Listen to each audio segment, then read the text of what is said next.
second. I'm excited to talk about your trip to Point Pleasant.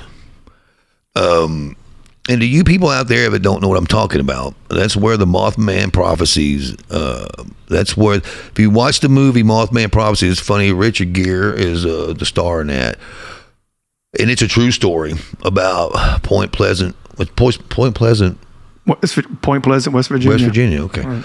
And it's scary because the Mothman thing has been a thing for me. And anyway, I'll let you talk about your experience there because you went through the whole thing, didn't you? I did. So, a little backstory. I'm a big fan of the movie.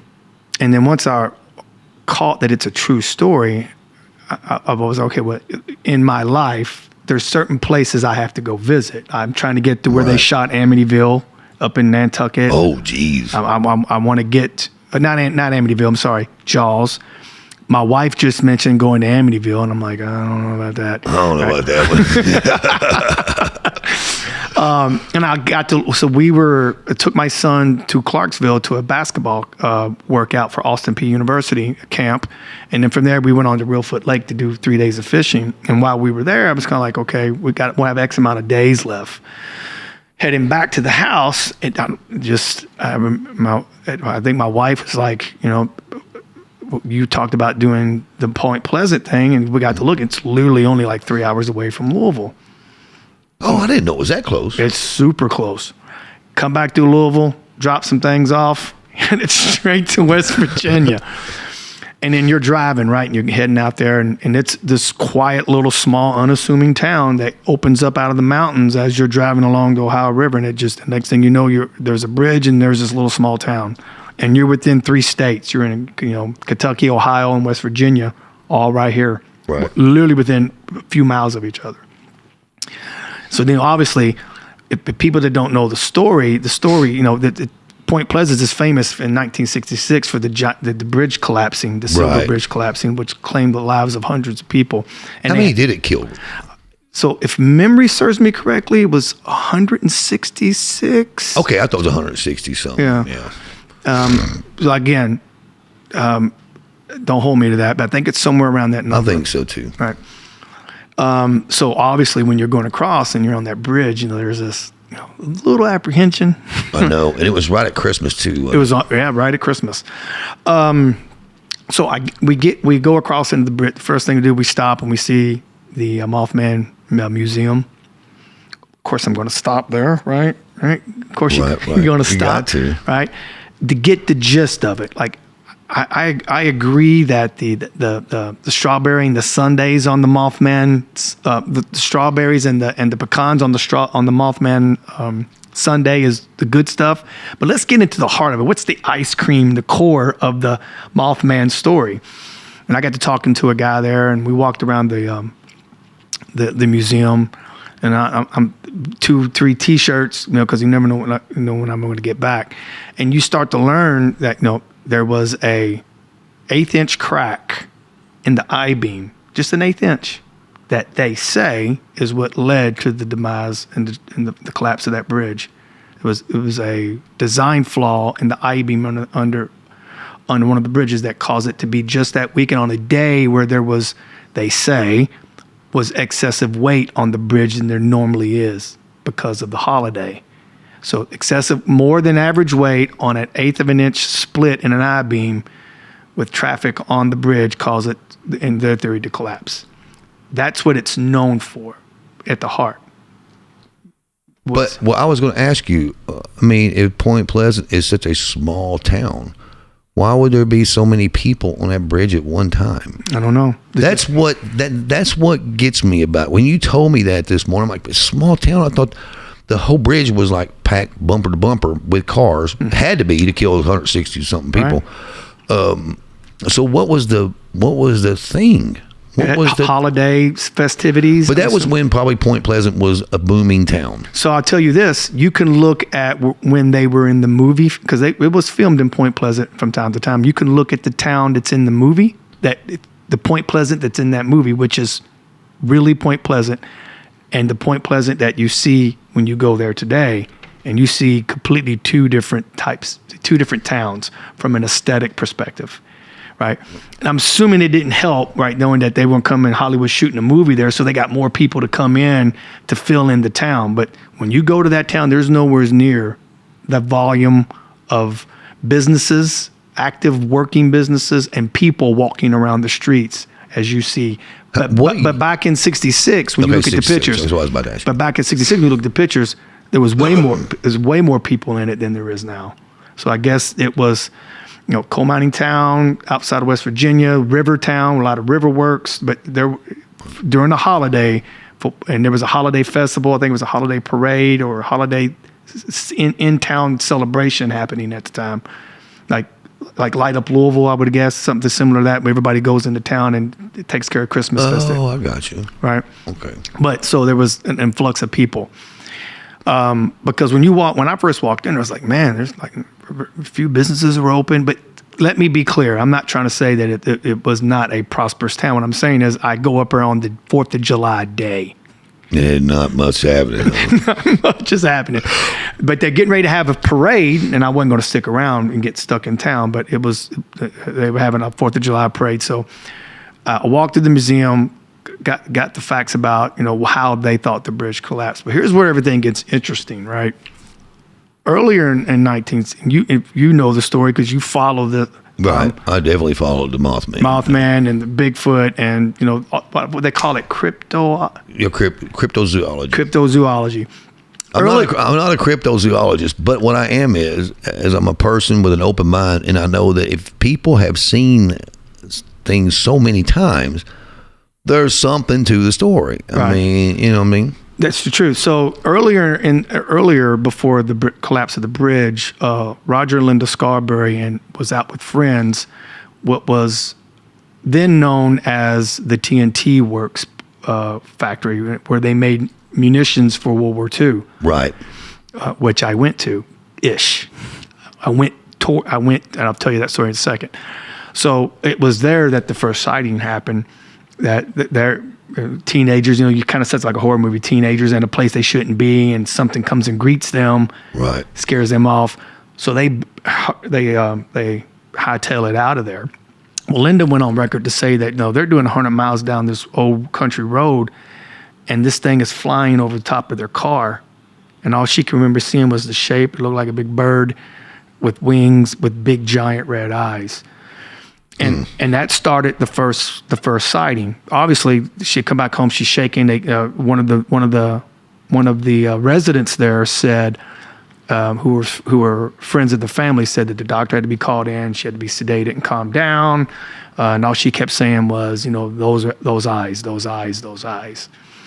I found that interesting because that's where all this thing seemed to start. And since then, and the whole entire town, if you talk to certain people, it seemed like they were under some sort of duress. Like it was, you could tell that things were uneasy in the town because people kept having strange encounters seeing this thing, and they would see lights above the munitions plant, similar to what's happening in today's world with UAPs, right?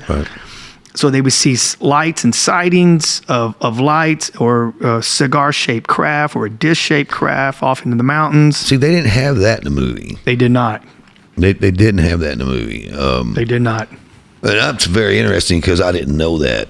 That's something I didn't know. So depending on there seems to be 3 types of mental approaches as to what was going on with this. So let me finish that story. Sorry about that. No, so depending on who you ask, there's 3 approaches, right? There's 3 conclusions you can derive to.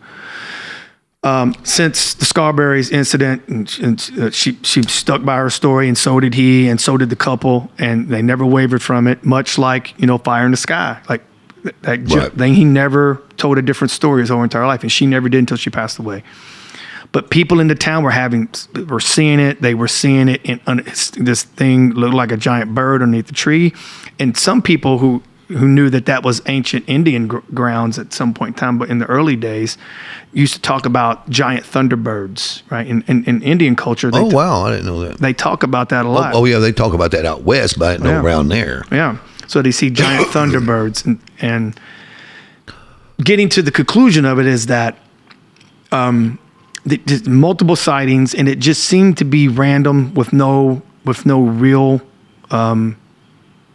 what's the word I'm looking for here, pattern. They just see them random stuff. Then, throughout that time, Mothman sightings, people not feeling like they're being believed. Certain people feel like that this thing appeared as a entity to warn people of catastrophes happening. All right, so like it showed up because the Mothman has showed up in different places that there was disasters. Yeah, that's exactly right. Mexico City was one of them. Rome, Italy. Yep. Now, we as humans, right? You and I as standards about who was not involved are at the mercy of the stories that were left behind for us to either hear or read, right? Right. So, what we do know is in '66 the sightings happen. There's lights in the mountains. There are sightings of craft in the mountains of West Virginia over the TNT Works place. And then later in that year, in '66 in Christmas, the bridge collapses. Now, some people say they saw the Mothman on the bridge exactly the day of it. The day of it, right? Now, there's also an alternate thinking. Right? In that town, there were men in black who were, I would say, they looked like they were members of government organizations that were coming in. Typical story. Intimidating people, telling them they didn't really see what they think they saw. Don't kind of talk about this. And you can walk through the museum, and they got a great big exhibit talking about these gentlemen, the things they would tell people. Wow, that's true? According to Point Pleasant, that they were intimidated to not say anything. And not only did they not listen, they made a whole movie about it. Right. They certainly didn't listen. Right. So they were intimidated. So, and then it gets into a theory that I find the most interesting, right? That's maybe the most plausible based on the information in the texts and the stories and the things that you can read, newspaper clippings, and even people in the town who work for the museum or who work or part of the town that could tell you, was it's a growing movement especially now, based on what it's been declassified from our government about UAPs. Right. That these were that people were seeing this thing, this entity, this being around Point Pleasant, along with lights in the sky. Some people believe that the bridge was collapsed to get the tension away from that, so that it could either leave or be caught and moved. Because here's what I'll tell you: ever since the bridge collapsed, there was never another sighting of the Mothman in that area again. See, that's what's strange to me. But also the time lapse stuff. That Richard Gere, I saw an interview with him saying that really did happen. Mm-hmm. And that to me is frightening. It's terrifying. He's driving along, all of a sudden he's in. And yeah, 2 hours. He drove 2 hours from Washington D.C. and the next thing you know, he's in Mount Pleasant. I know, that's just Mount Pleasant, West Virginia, which is normally like over 10-hour drive. Right.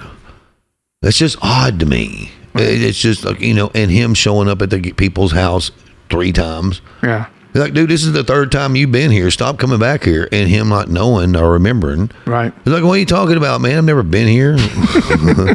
I mean, I was wondering if that happened, but in an interview, he said that really did happen, and that is terrifying. But now you have to ask yourself, and this is the problem I have with the whole thing. If the thing was there to warn people that this was going to happen, why didn't he just go door to door, knock on their door, and tell them? I don't know. It seems to be that only certain people, let me back up here. Let me choose my words wisely. That it was targeted for people who were to be affected, because not everybody saw it and not everybody heard it. Right. But they drove the one man crazy, right? Yeah. He killed himself. Right. So those who heard it were either going to be involved or either had dreams, right? But they were involved in the incident and died or were part of that incident with the bridge collapsing, or they end up going crazy. Like in Richard Gere's character,